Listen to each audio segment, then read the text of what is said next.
This video is about electric charge, so let's start by asking a few questions.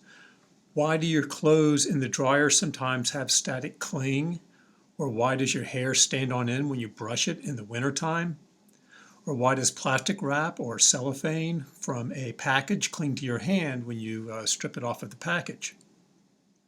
The answer to all of these questions is it's the electric force that exists between objects that have an electric charge. There are two types of electric charge, positive and negative. And a basic rule is objects that have opposite charges experience an attractive electric force, and objects that have the same charge experience a repulsive force.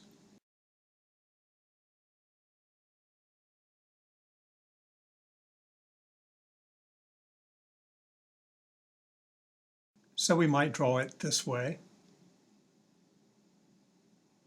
Here's a positive charge,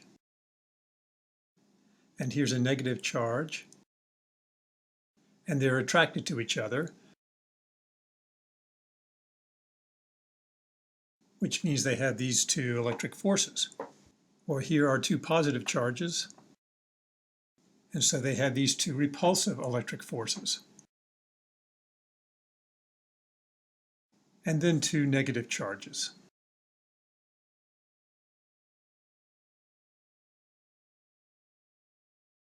An important fact is that the electric forces on the two charged objects must be equal and opposite.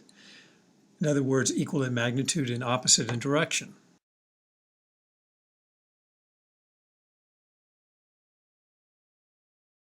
This is true even if the magnitude of the charges on the two objects is very different.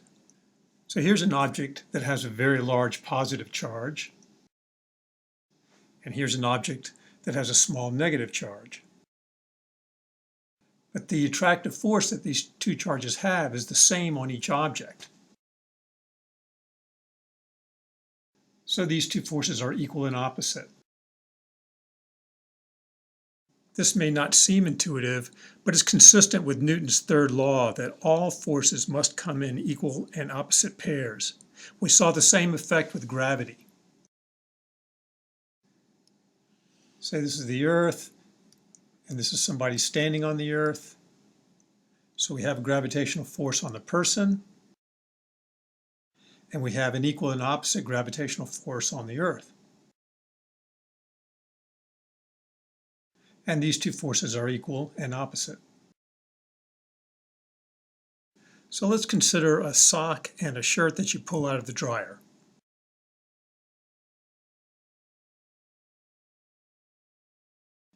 So let's say the sock has a positive charge and the shirt has a negative charge. And so there's an attractive electric force between these two objects. But then the next question is, how did these objects become charged to begin with? To answer this, let's recognize that normal matter that we experience every day is made up of atoms that includes protons, electrons, and neutrons. So here's a basic picture of an atom. Here's the nucleus that includes the protons and neutrons.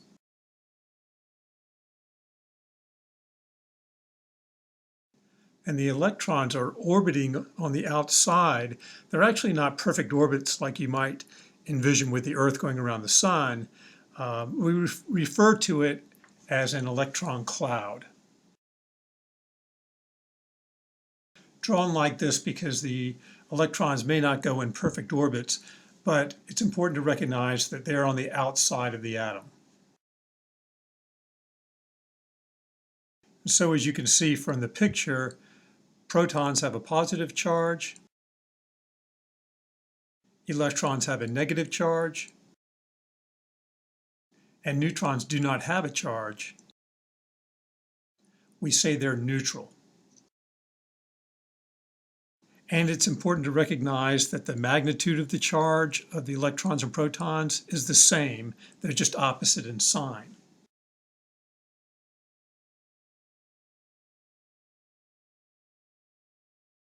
There are also exotic particles that are charged, but we don't experience them in our daily lives, so we won't deal with them very much at all in this course.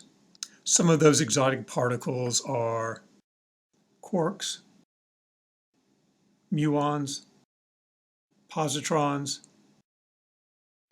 antiprotons, and the list goes on. Again, we won't be dealing with these particles much at all.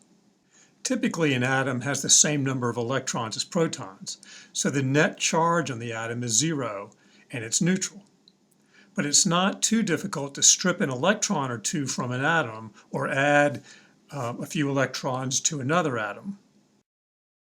If an atom is missing electrons, then the atom has a net positive charge.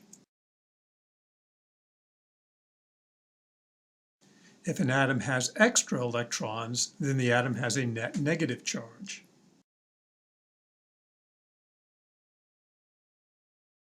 As you might know, charged atoms like this, either with extra electrons or missing electrons, are called ions.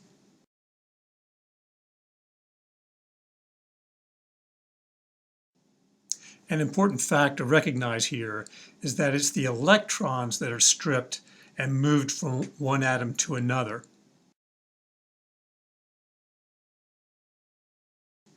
The protons are deep inside the atom, and it takes a great deal more energy, like the energy from an atomic accelerator or the center of the sun, to remove or add protons.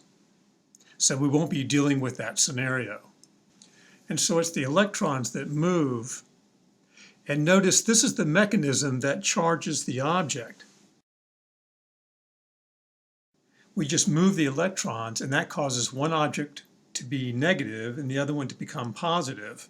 Basically, we're not creating a charge from nothing.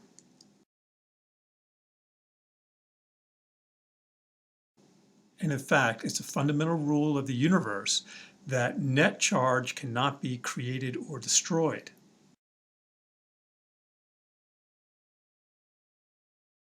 This rule is as fundamental as the conservation of energy that we dealt with in classical mechanics.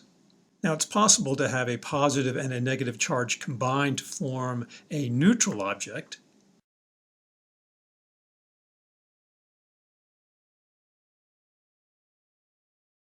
Or even to annihilate with each other to disappear completely.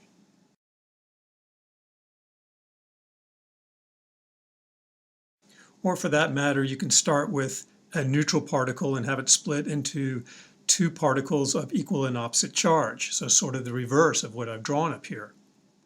But in these scenarios, all of these scenarios, the net charge of the system is always the same initially as at the end. So if we look at this first scenario, we started with equal and opposite charges. The net charge then was zero. And so at the end, we form a neutral object again with net charge zero.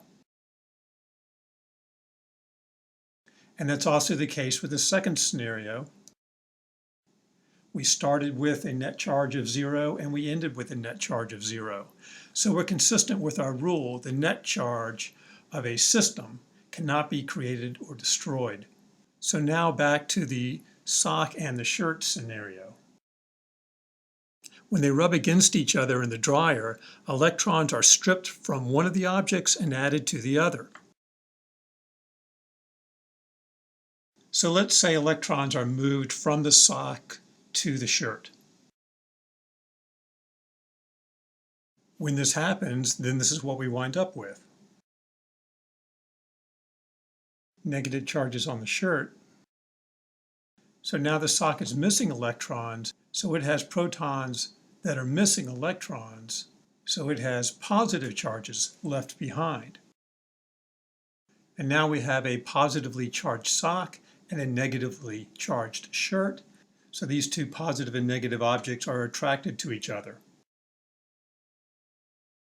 Now when the sock and the shirt were rubbing against each other and the electrons moved in this scenario from the sock to the shirt, they could have gone the other way. It just depends on the materials that are involved.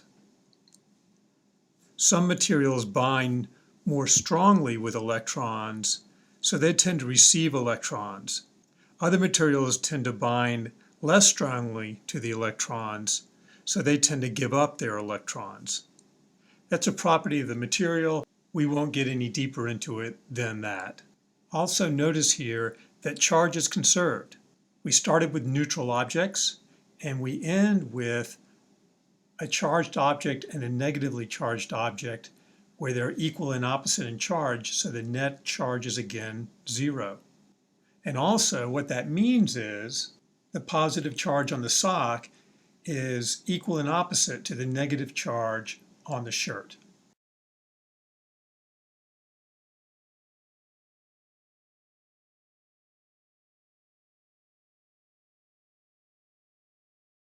And so these are equal in magnitude. And so that's it for the video on electric charge.